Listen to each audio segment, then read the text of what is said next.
everybody, welcome back to my channel. My name is Cherry Cheeks and I'm doing a very quick impromptu video. I know I've been a little bit delayed in some of my videos lately. This one I feel really inspired and passionate and excited to talk about. Last night, or this weekend, for those of you who are not aware, was the Burlesque Hall of Fame weekender in Las Vegas. And not only was it the weekend of the festivities, but it was actually the first Burlesque Hall of Fame weekender we've had in person since the whole pandemic, Panini, Patricia, whatever people are calling it these days. And holy moly, 3 years away and people brought it. For those of you who do not know the Burlesque Hall of Fame weekender, first of all, the Burlesque Hall of Fame is a beautiful, phenomenal burlesque museum in Las Vegas, Nevada. There's a lot more information about that I'm going to go into in another future video. From Miss Exotic World, that first year when they launched it, every year they've had title holders. When you go to the Burlesque Hall of Fame, it is literally a marathon. It is the Olympics of burlesque.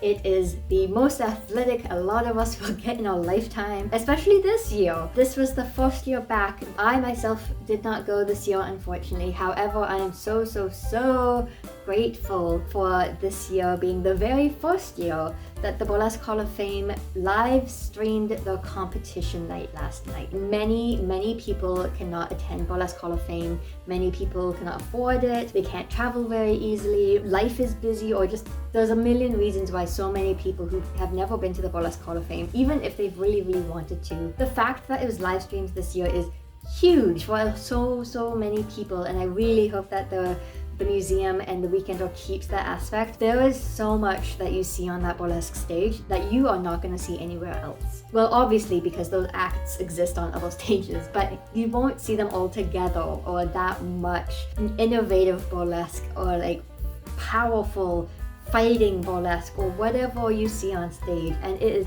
so beautiful, and it is one of the things that I love the most, and it's what I've missed the most during this entire time of isolation and even going slowly back into shows again. What I love about burlesque is I love connecting with the outside communities and the bigger community, and then showing them a little bit of my local community and what that looks like, and having this beautiful exchange of energy and love and passion and excitement and weirdos.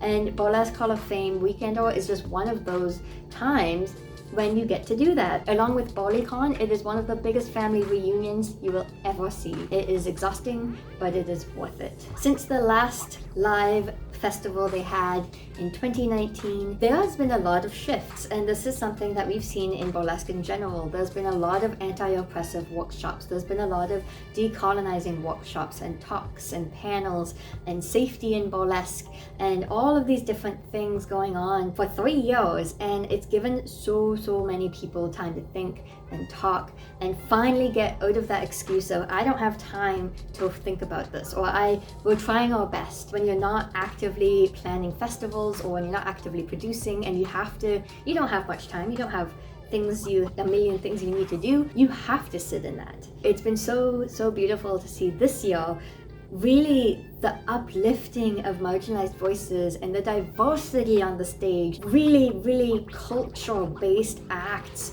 on stage this year. There has been a massive resurgence during the pandemic of many performers that I know, and myself included, who have wanted to bring more of their culture into their performance, and it has created such beautiful, juicy, amazing burlesque. And that is what is really exciting me at the moment, as well as innovation and just people bringing what they have is always inspiring to me. The fact that they are studying it so strongly this year, it just raises the bar, and I really hope they continue that moving forward, because it is so powerful. It is so important that we do this work, and especially when you are a producer or a platform that big, we all have a responsibility to lead by example. And I really hope that this weekend's festival inspires those of us moving forward. 3 nights of shows this year. There is the fabulous, most innovative burlesque going on the Thursday night, which is showcasing what's going on. Friday night was the Titans of Tease, which is my personal favorite night that I really missed this year. It is burlesque legends performing and doing the Walk of Fame. And then you also have the memorial slideshow of the legends and performers who passed away in the past year. Burlesque Hall of Fame, it was created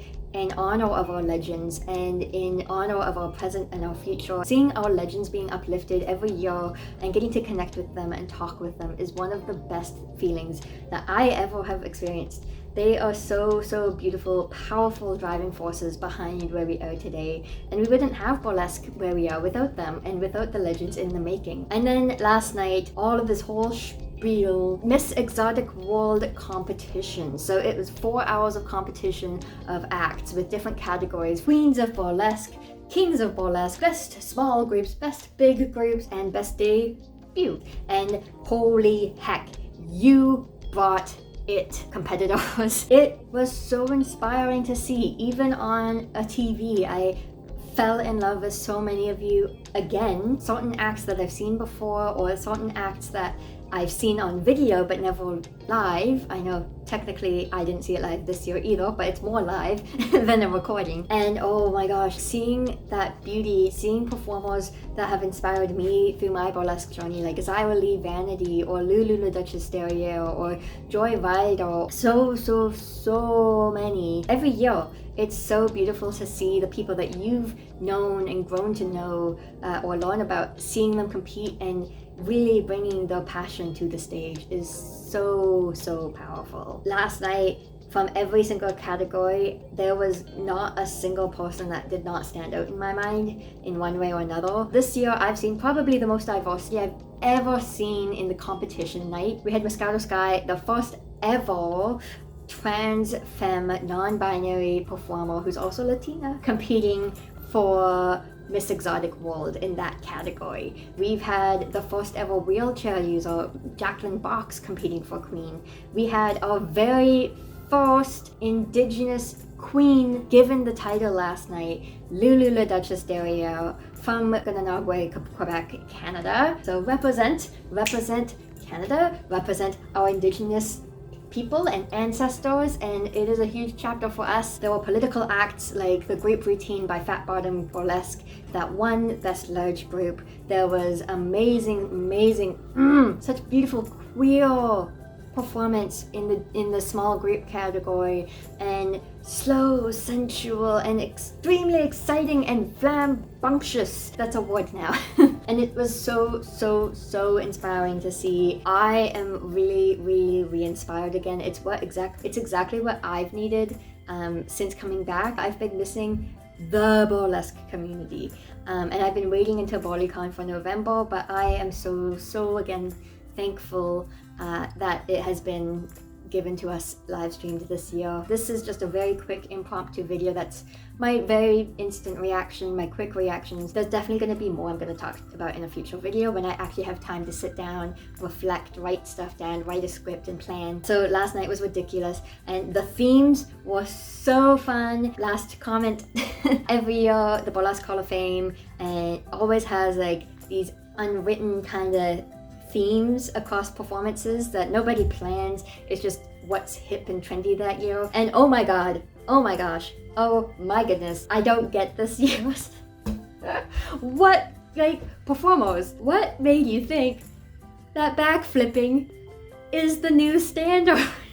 So this year, some of the themes that I saw on competition night, there was definitely more throughout the weekend, but competition night was definitely cultural. I am living for the culture. As always, I'm so excited. Congratulations again to Joy Ryder, another Canadian, who won Best Debut.